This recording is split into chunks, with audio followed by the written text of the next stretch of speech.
contact myself directly to be added to the registry.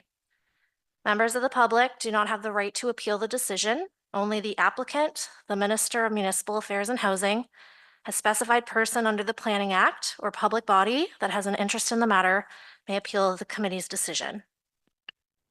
Thank you very much. We'll move on to item number 5, minor variance number D13-MV09-2024, Hoyting, Boersma, and proper. And the owner is Jason Hoyting and Christine Boersma. The applicant is Megan Proper. And I'll ask the Secretary Treasurer to read the notice. The notice for minor variance application MV09-2024 Hoyting Boersma Proper was sent on September 19th to property owners within 60 meters, 200 feet of the subject property, and to agencies requiring notice. Okay, thank you very much. And we'll move on to the planner's report. Welcome, Selena. All right, thank you. Good evening to the members of the committee. So as mentioned by the chair, this file is MV09-2024. The property subject to this application is 296 Carling Street here in Exeter. The owners are Jason Hoyting and Christiana Boersma, and the applicant on their behalf is Megan Proper. So in this case, the applicant is looking to obtain relief from the zoning bylaw, specifically section 30.5, and that is to allow for a reduced property frontage. The applicant is seeking a frontage of 12 meters as opposed to the minimum 15 required in the zoning bylaw. And if approved by the committee, this will clear a condition pertaining to an associated consent. That's file C35-2024, and that was approved earlier this year. So this is a 2020 aerial photo of the subject property. It's just outlined in orange here. As mentioned, this is in Exeter. It does contain a single detached residence and a garage. The lot that was severed from this property is basically the north portion of the property, north of the house.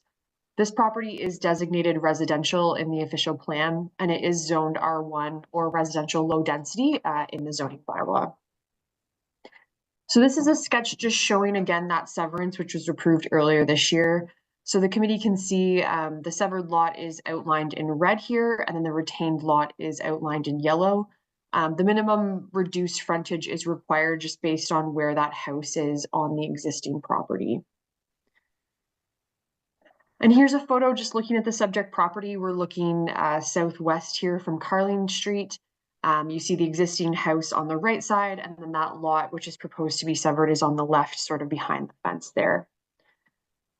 So in terms of comments received, no comments from members of the public have been received to date. South Huron staff did have no concerns, but they did raise a number of servicing comments. Those were also reflected in the associated consent. They've essentially noted that that new severed lot does require new sanitary and water services. That water frontage fee will apply at the time that that connection's put in. That lot needs to be investigated for any potential storm cross connections, and then there needs to be a new entrance permit for the severed parcel. Those comments are just noted for the committee. They're not reflected as a potential conditions because they're captured in the consent conditions as well as they'll be captured in the potential building permit process. So as the committee is aware, minor variances are subject to those 4 standard tests shown on the screen under the Planning Act. When it comes to these tests, this variance can be considered minor.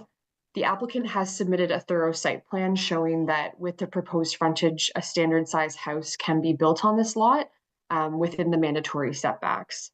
Accordingly, the variance can be considered desirable and appropriate development of the property, and it can be considered to maintain the intent of the South Huron official plan and zoning bylaw. Generally, this reduced frontage is going to allow for the creation of a new residential lot through infill, which is strongly encouraged in the official plan as an effective way to allow for sustainable residential growth in Exeter. And it is noted that this lot does meet all other criteria of the zoning bylaw. So accordingly, it's my opinion that this variance does meet the 4 variance tests, and it is recommended that this application be approved, just subject to the standard timing condition that